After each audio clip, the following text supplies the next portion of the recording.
It is Money Monday. Time is the key to building your nest egg or the mistake that can put you in deep debt. Yet, 2/3 of Americans are clueless when it comes to compound interest. So we have financial professional Brad Allen from Wealth, Wisconsin. He joins us now, and he's got some money on the table here. I think are you giving out money? Is that how you make money? No, not today, just a couple props. Okay, compound interest. What is it? What are we talking about So here? simply, compound interest is your money gaining interest off of the interest, right? Okay. So when you think of your 401k or retirement accounts, it's compounding throughout your working career. Yeah.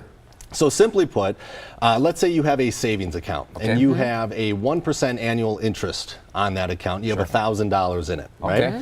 So the first year, you're going to gain $10. Are you going to make us do math?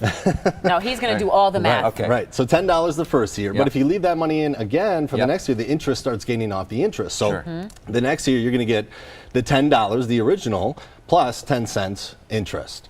And then the next year, you'll get the $10 plus another 20 cents interest. Now So- that's good compound interest. There's got to be a bad side to compound So there's interest. good, there's bad. There's the retirement accounts where it's compounding throughout your retirement or throughout your working years, but then Yeah. you have debt, right? High interest credit card debt, you have interest rate that are tacking on debt on top of debt, and it makes it hard to pay off. It takes a lot longer to pay that debt off. So there's things that you can do like snowballing the debt. You want to make sure that you get rid of the debt as soon as you possibly can. So how do we make it work for us?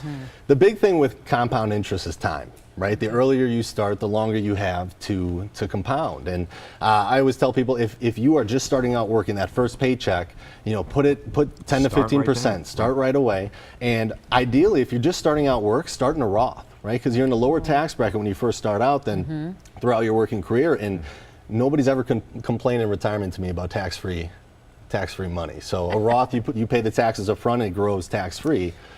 In compounds. And go ahead. No, I was going to ask, just to be sure, what type of role does the fee play in all of this? Fees can compound too, right? So let's say you have a 1% fee on a 401k. So that 1% is based off of how much you have in that 401k. So if the 401k is growing, they're taking a larger number on a yearly basis and it keeps compounding. So you want to talk to your plan administrator or the HR department, see what the fees are, number one, and how can you get rid of them? Can you go into, instead of mutual funds, index funds or things like that that can lower the fees for you over time? And the studies are really very impressive, and they tell this full story. If you wait until 30, if you wait till 35, if you think you're going to make more money when you're 50 or 60 and then start saving, you've missed out on those years to let it grow. You can't get it back, right? The earlier you start, the better off you're going to be. When retirement comes, you're going to be ready for it because it's been growing. Brad, we're always glad when you come. Grab one of those 10s. I'll grab two.